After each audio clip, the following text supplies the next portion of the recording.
Acción.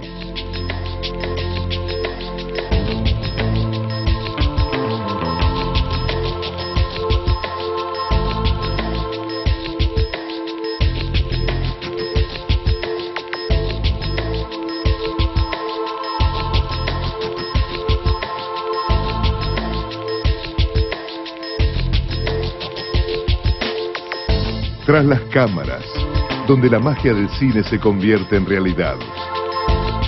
Joe Carnahan dirigió a Ben Affleck, Ray Liotta y Andy García en La Última Carta, película estrenada en el año 2007 que conjuga acción y violencia en un grado surrealista.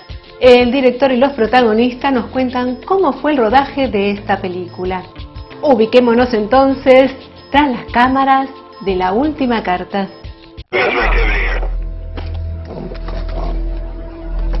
Why don't you speak a little louder, Steve? Just keep it fucking down.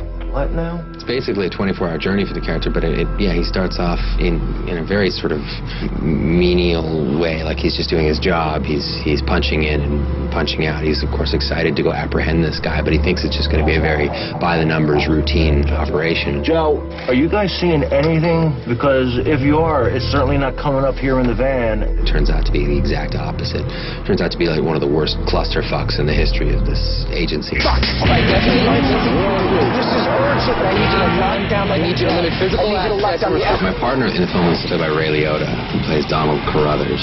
We're both charged with the task of going to find Buddy. You know, he was going in as security. Yep. Deputy Director Locke. He's as close to high up as you can possibly get in the FBI. I mean, he's the one that's giving us our marching orders. He's the one that sent us out there, and he's the one that, in the end, betrays me and my partner. There's an absurdity to everything that's going on, and which is what's attractive about the material.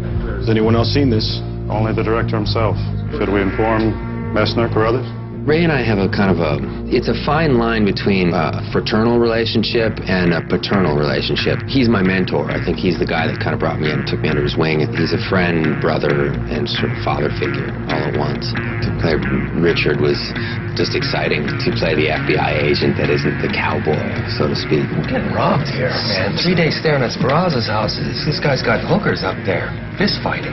Which is interesting for me because it adds a little bit of more of a human quality, and that's something that I was really attracted to in the script. It's not as simple as Locke betrays us. He's the bad guy. I mean, he's doing what he thinks is in the best interest of the FBI. Agent Messner. What's going on? Are you all right, son? You need some medical attention? No, I don't need medical attention. Tell me what's going on. I think what my character struggles with is what's doing in the best interest of the FBI was what's just killed my partner, and that is not in my best interest. Well, I don't know if justice prevails, but I don't know if it's about justice so much as it is about the exploration of the dynamics between good and evil. It's very difficult to explain things, right? Much larger matters looming.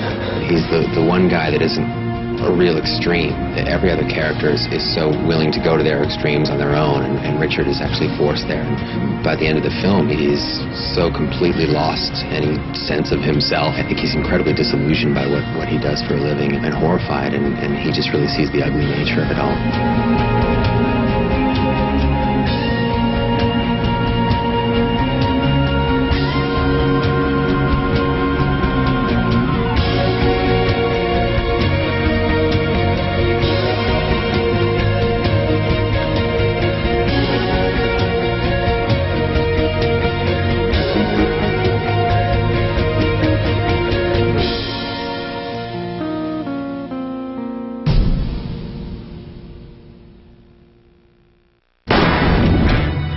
It's more of a rescue than rampage, right?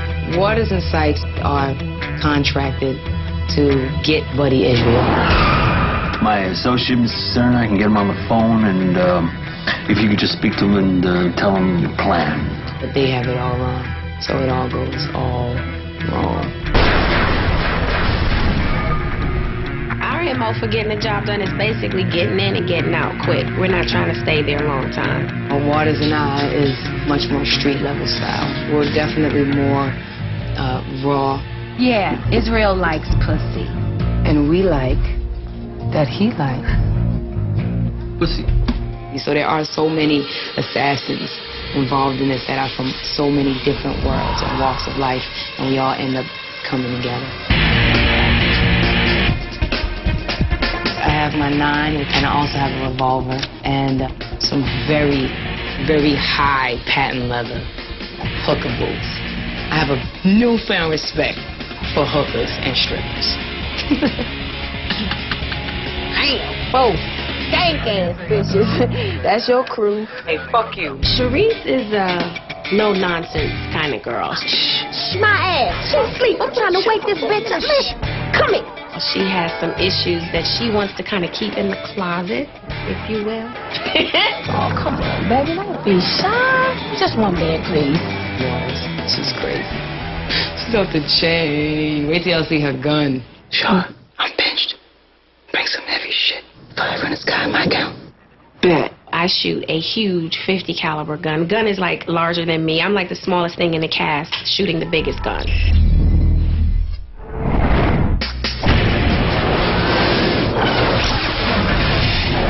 When you release the bullet, it's like boom, and you can feel your whole inside shake, the whole floor. It sounds like thunder. I was listening to her shoot that gun. It's crazy. Girl, where are you?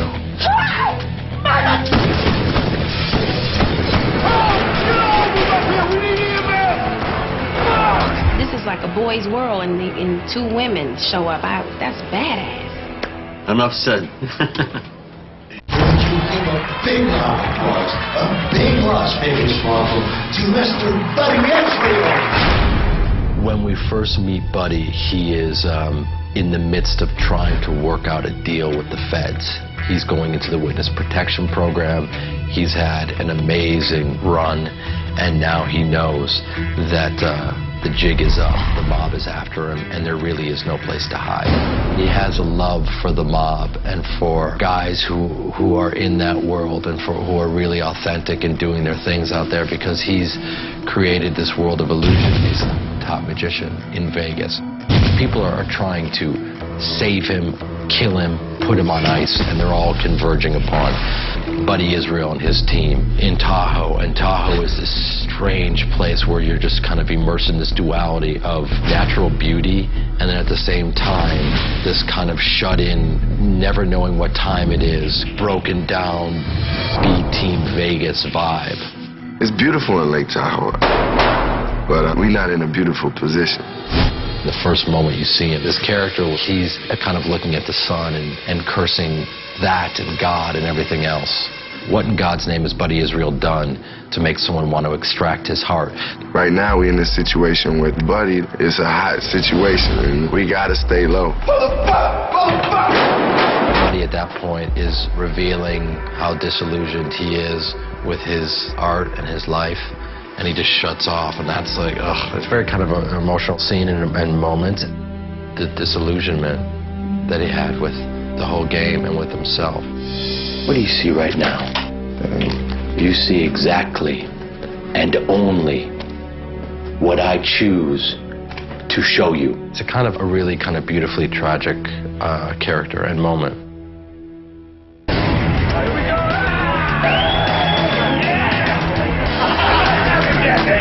Lovely! Oh, you supposed to be gone, dog.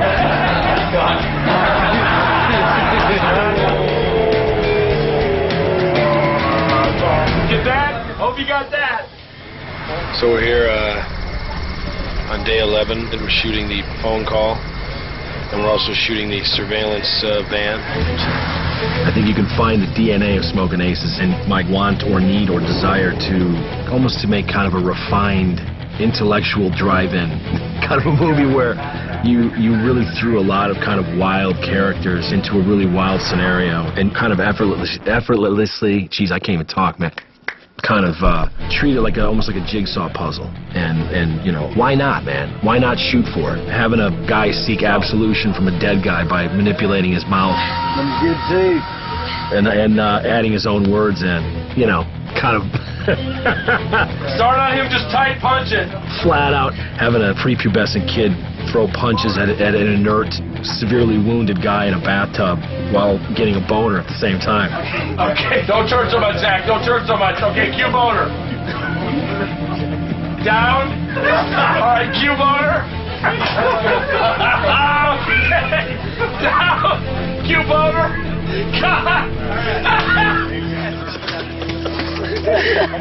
I don't care what movie I make ever in the future will never top that moment right there. You know, these are things that I love.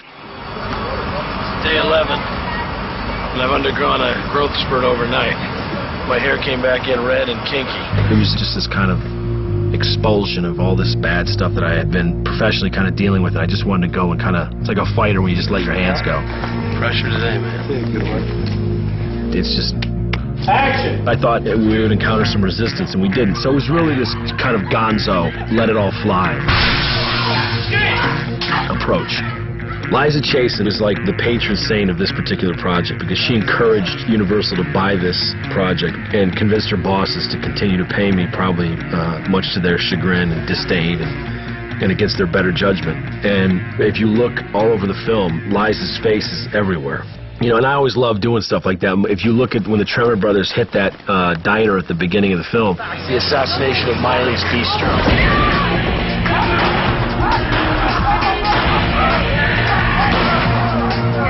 Called Miley's, and that's my daughter's name. And then in the plumbing truck, it says Rockney's Plumbing Supply. That's my son. Big Daddy never loved you. When my skills as a father fall aside, I can always go, remember though, Daddy put you in a movie. Doesn't that matter? I know I wasn't there. Day 12, we shot Nestor torturing a guy in the bathtub. Then we shot Nestor torturing a guy hanging upside down. And now we just shot Nestor torturing a guy chained to a chair.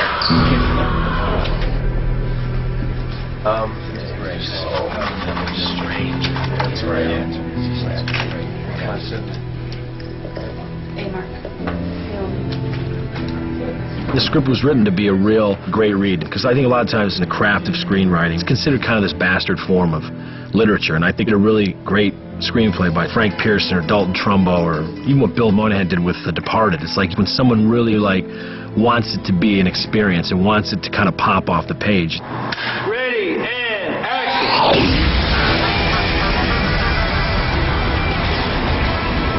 Buddy Israel, that bastard. I based his character on my fascination with Frank Sinatra and the mob, because there was always this kind of murky, nebulous. You're never quite sure, was he a bag man? Was he running money to Cuba? And was, you know, so there was all these interesting things. I always thought, God, wouldn't it be interesting if Sinatra ever decided to parlay his power and influence as a performer into like a legitimate criminal venue? Like I just decided one day I want to be a mob boss. What would happen? We'd probably wind up tracking mud all over the place and screwing everybody up. Okay, we're here. What is it, day 13? Day 14? We're shooting at our mock FBI room here at the lovely LA Center Stages on the 12th floor. My eye is swelling for some unknown reason. Yes, sir. Your eyes are swelling? Yes. At the moment, my swollen eye, not looking great. Yeah, I put this like compilation, like mixtape kind of thing together for all the actors. I just thought it would help them understand the characters more, because I feel like we communicate so much sonically. I mean, obviously that's an idiotic thing to say because you know, it's sound, but I think it's particularly in music. Certain things resonate, and people hear music and they immediately attach memories. You know, you can tell a lot by somebody by their iPod, man, by the little crates they keep with their LPs in them. You know, I gave Alicia and Taraji what I thought the Sykes and Waters kind of soundtrack was. It was nothing more than just background.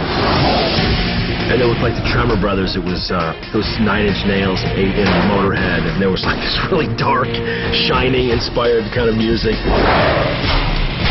And then for like Ray and Ryan, it was like, you know, Copeland and you know, Fanfare for the Common Man and Bruce Springsteen, like this kind of all-American, what you'd think, okay, these guys are like feds, you know, you made a certain decision, you know.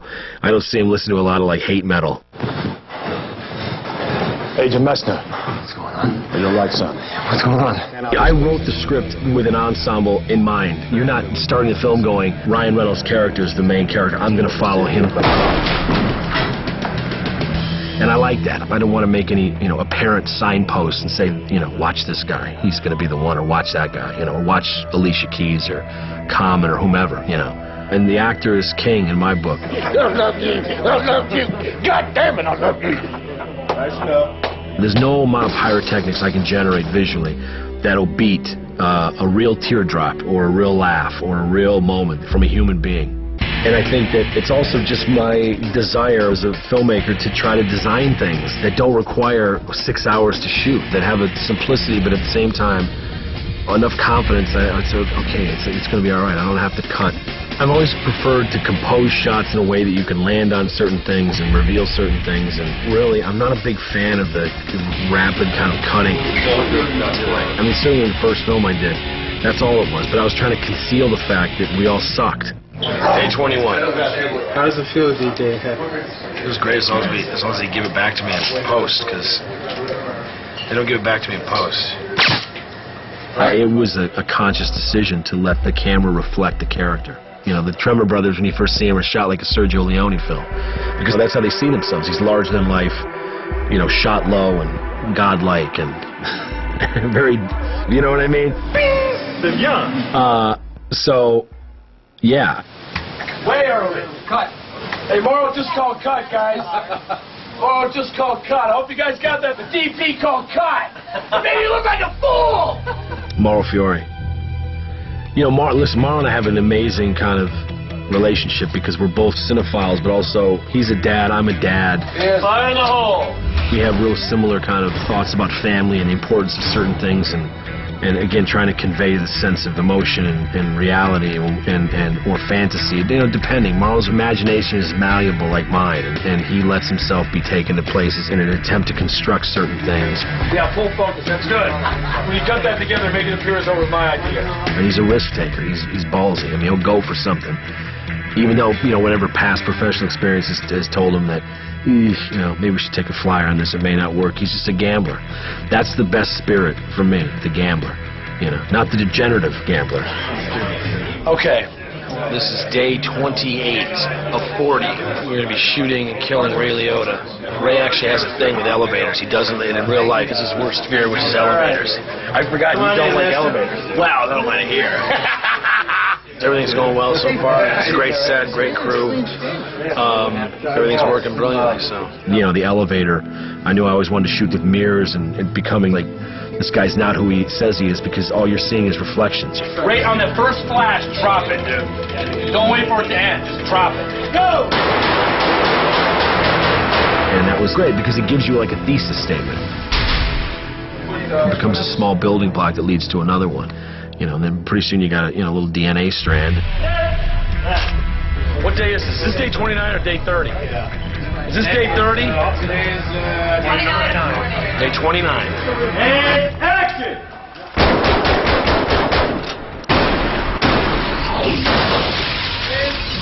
Everybody okay? Oh my goodness! Lovely, is everybody okay? That's the way to fucking do it. I thank God, or whoever's up there, the powers that be, nature, you name it. I consider myself fortunate, you know. I moved furniture for 8 years. I'm not looking to go back to that or anything like that, so I'm cool, you know. I'm glad to be sitting where I'm sitting. I'm glad I'm doing this. It's great. There's always the risk that these disparate kind of stories and elements will never really enmesh and entwine the way you want them to, and it's like you're going to sprain something trying to go between the two. For me, whatever complexities it has, or whatever kind of outlandish, like, wow, you're going from here to there and careening and veering, people may look at it and go, that's bullshit, it's a gimmick. But that's what all the films I really loved did for me. They stayed with me, and they affected me, and they moved me. And that's it. If it does that, you know, mission accomplished.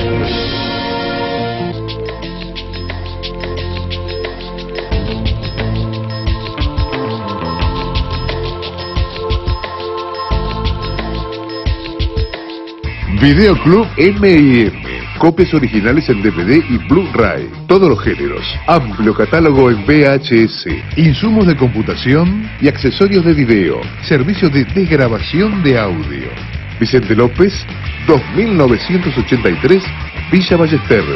Teléfono 4738-2041.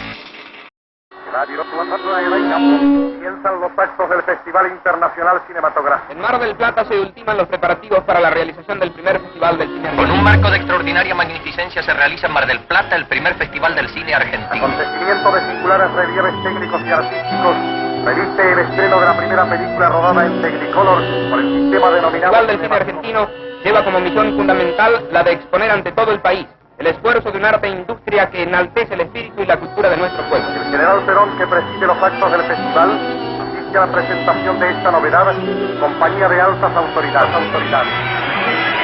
Ese resumen de la patria que es la ciudad de Mar del Plata del Festival Internacional Cinematográfico.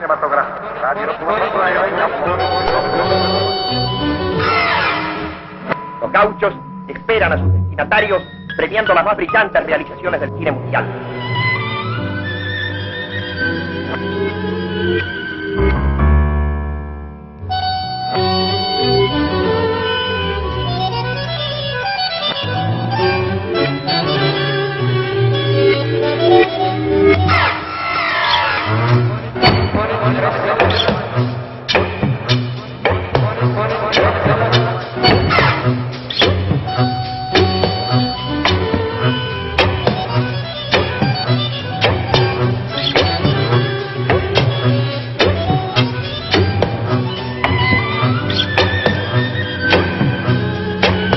Después de 26 años vuelve el Festival Internacional de Cine de Mar del Plata. El mundo está invitado. La recuperación definitiva del Festival Internacional de Cine de Mar del Plata tiene una importancia fundamental para el cine argentino. Esto nos acerca a los momentos más gloriosos de la historia del cine argentino. La imagen cuenta más que 1000 palabras. Festival de Cine de Mar del Plata. País. Bienvenidos. Buenas noches a todos. ¿Cómo les va? Buenas noches. Bienvenidos. In a real gunfight, you run your gun till it's nothing left, and you just keep. It's just shoot and move. Now, back. The gun training was something that was so foreign to me when I showed up in this movie. I'd shot guns in movies before, but not like this. I never held a gun in my life outside of a toy gun or a BB gun. This was like deep, for real, serious training because the weapons were huge and it could get dangerous. Even the shell popping out could not take you out because it's like this big. Paul Maurice, who's the guy who trained everybody up, and I had him train Ryan, I had him train Alicia, I had him train Taraji, to really have them understand guns, how powerful they are, and so on. But just the speed with which, particularly Ryan and Alicia, they were like quick draw. If you watch them in the movie, I mean, their hands were really ripped up. My hands will never be the same. I have calluses all over the place. They're disgusting. They look like, I have blood underneath my nails. I've cut myself millions of times shooting these things. I've lived. This gun is now an extension of my hand in this movie, and it's pretty weird for a young Canadian man to be working with guns this much. Fire in the hole. Comments? I love it. I love it. The whole training side of it, the whole learning how to handle a weapon, handle myself with a weapon. And action! The climax of the film takes place in this hotel, in this Nomad hotel, and our trainer was saying to us was basically, this is the worst case scenario for you to get off an elevator first and foremost and have to step into a hallway with 3 different passages. It's just about as scary as anything you could ever do.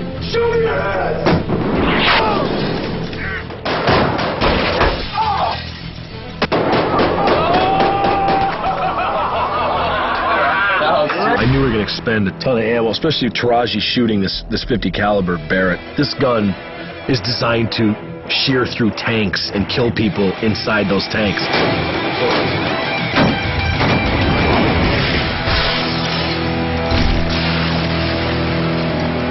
Shooting that gun, so many things happen. I mean, there's this big fire that's blowing out the side. There is no way to prepare for anything like that. You just have to not be scared, have to be uninhibited, and just jump in feet first. It's just a brutal, created by Satan piece of, firepower. We definitely went for kind of maximum capacity in terms of the amount of guns that were being shot. But again, I think always it stayed specific to the scene.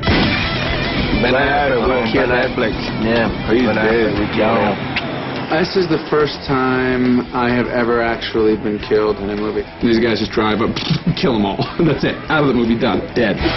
First day we shot was the day we killed him, and he had never Ben had, you know, he's been in 35 movies. He'd never been squibbed in his life. Is that the first time I've ever worn a squib? You go with the squibs? Yeah, I don't like working with the squibs. That's like the fake bullet thing that explodes. My name is Lars Anderson. I am the special effects coordinator, which means I'm in charge of all the pyrotechnics. Setting off the bullet hits. The squibs are a little explosive device, and then you put a blood bag on top of that, and then mount that inside the wardrobe. Then you just run wires down his leg to set it off. One of the problems we've had squibbing people is they're so padded and they have earplugs in, they can't hear or feel the squib going off. So I've taken it, pulling off some of the padding so they can feel a little slap and have something to react to. You are kind of like, because they kind of sting a little bit. I'm a big fan of tying in physical effects and special effects and all that. So I like seeing if somebody shoots somebody, I like to see the gun go off and the squib. You know, it's like we were into this whole kind of, the guy fires, you cut to, guy getting hit. I hate that crap. All the special effects in this movie are done in camera on the set. So right now we're getting the shirt ready to have pumping blood come out of it. If I got shot, all they do would give me a goddamn rag. We also have bullet hits rigged in him here, here, and here. It's all real stuff. Violent, violent, violent! To actually see someone firing a gun and the squib go off and the mirror behind them get shattered in the same frame is great, because then it becomes less about setting up a bunch of individual pieces and really about, okay, this is the scene. I'd like to die in movies more. A, because you get to play more interesting characters. B, because you're worthless. You just died like a sack of potatoes. He just went, die. He goes, die. He ain't no big man. Young Buddy learns everything there is to know about card mechanics from this mandrake motherfucker his mom's working for. Remind that. Just like they get a do-over. It's a fucking... Just listen to the fucking story. So, by 13... God. I didn't make one fucking shot. Bill has brought the heat to bear on none other than Mr. Primo Speranza himself. You prick. God! Yeah! Knock him down, baby! Action! Okay. Ready again? Can you get a ready and action? You got it. We'll go in. Here we go. Knock him down, baby. Roll. Action. Unbelievable. Hold on. Keep rolling. Action. Unfucking real. Let's reset. It's not even funny anymore. Alright, come on, reset. Here we go. Cunt! Reset. Set it again. Just... Again! Don't stop rolling! Go, keep going! Hold on, we're gonna get there. Here we go. Hey, you see this fucking guy play cards. Here we go. And action. Don't stop. It's like a setup. You got a thing in front of the pocket. Keep going. Set it up dead in front of it. All right, ready and action. God! Set it up. And action.